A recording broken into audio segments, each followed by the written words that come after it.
And I'll make this fun because lunch is live.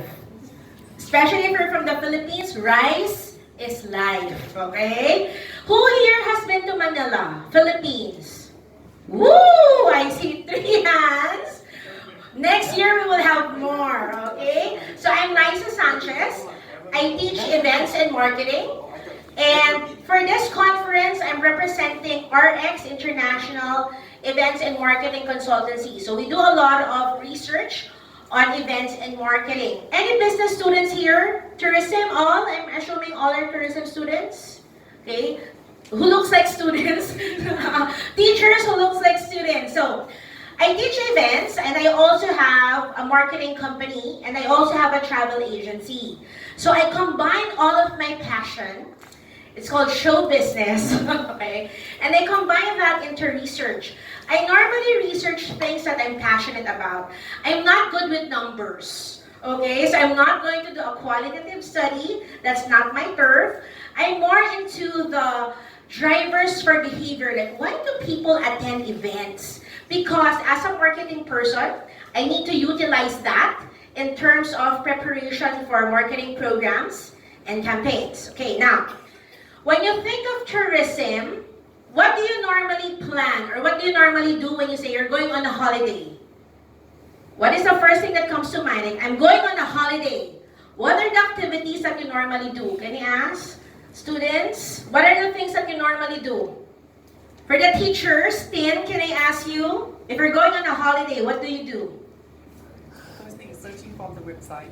Searching from website, but when I go on a holiday, like when I go to Phuket, I'm thinking shopping, beach, and relaxation.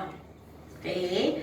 I come from a third world country, so when I go somewhere, I want to escape. I want to escape traffic, I want to escape the heat, I want to shop. Like when I go to Vietnam, I shop. So my hotel is near Ben Thanh Market, so I can just go there anytime. Now, when you talk about social tourism, what's the first thing that comes to mind? Have you heard of this, social tourism? For the teachers, have you heard of this, social tourism? It's quite new.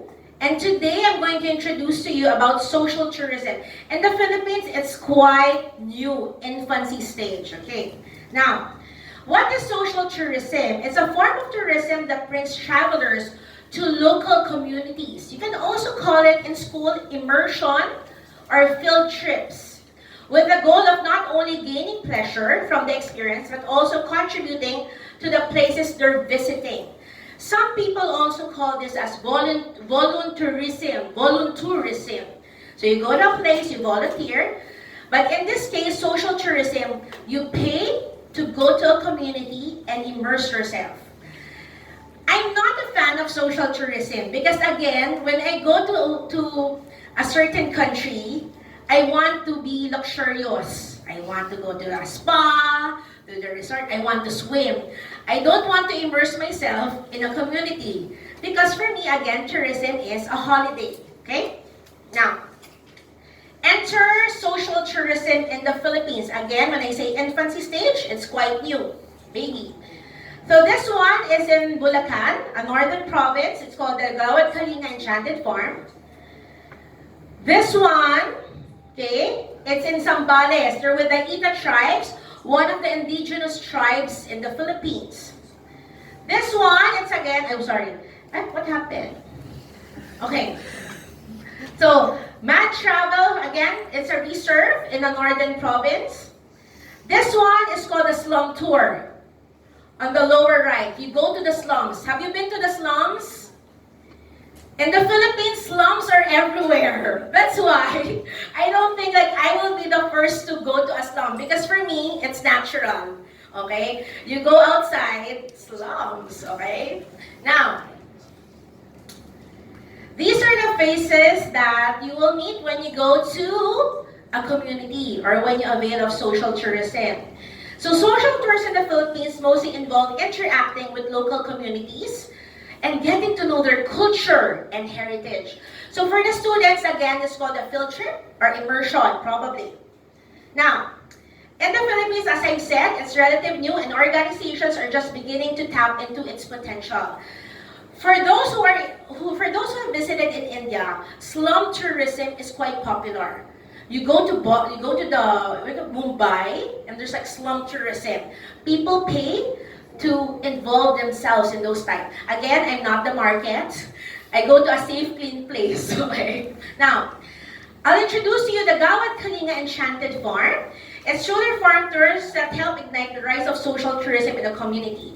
If you Google, there's only a few literature for social tourism in the Philippines. Most are just articles about Gawad Kalinga. Again, it's just new. Now, you avail of a package to visit the farm and immerse yourself in the community. Some scope and limitations. This is not similar to farm tourism. You go to a farm to check the technology, the produce. For this one, the Enchanted Farm is just a venue. Okay, it's just a venue. So this is separate from farm tourism. Now, the most popular package is package T, which is about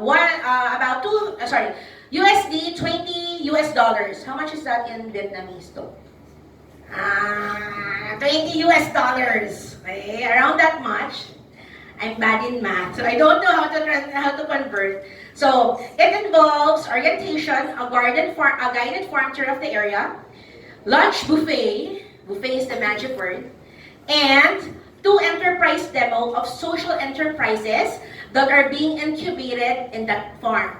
Okay? Again, just incubated in that farm, but it doesn't mean that they're based there. It's just being incubated. Now, these are the sites that you will see when you go to the farm. So field trips to the farm are common, especially for younger students. The French community have been a big supporter of social tourism in the Philippines. They really send students. And the French students are so happy because they're just in their tank tops, shorts, and slippers. And they're actually doing school work, okay? Next, the Center for Green Innovation is one of the iconic structures in the farm, so we usually have confidence there. Next, again, half of the area is really farm for agriculture. So some of the produce there, they develop into products. Now, again, these are some of the sites. Okay. But in the farm, there are some locals who are based there. Okay. Now, these are some of the people who have offered to volunteer full-time, okay, in the farm. Now, what is my objective? Since as a travel agent, I've been getting a lot of inquiries like, Liza, can you book me to the Gawad Kalinga Enchanted Farm? My question is why? Why go there? Okay, like you're from the Philippines, why go there? So my objective is to validate the rise of social tourism in the Philippines by identifying the drivers for event participation in social tourism activities. Because some might just go for curiosity. So I wanted to figure it out. Next, methodology. This is really convenient sampling. I had to survey people who actually paid to go there, not students. Because students are required to go. So I wanted to check, why would you pay? Why would you spend a Saturday as a working employee to go there and pay 20 US dollars? Okay? So 32 respondents, I got 32 respondents who really paid. Okay, again, I'm saying paid. And a lot of questions pertain to demographics. Why did you go there? Source of information, attendance, and different factors. Okay. Results. Okay. This is what surprised me because normally social tourism, I'm thinking the younger crowd. I was surprised. I'm sure a lot of us are in this age group. 35 to 39. 35 to 39, these are probably like managers, and they really spend one Saturday to go there. Most participants have an average monthly income of 25,000 to 49,000 pesos. So that's about 500 US dollars a month to 1,000 US dollars a month in salary. And normally, they got the information of the farm tours from their friends. Normally, we call it word of mouth or referral. Like, hi, would you like to go there? Let's go there next weekend. Okay, so it's more of a group bonding. So I'm sure Tin and other professors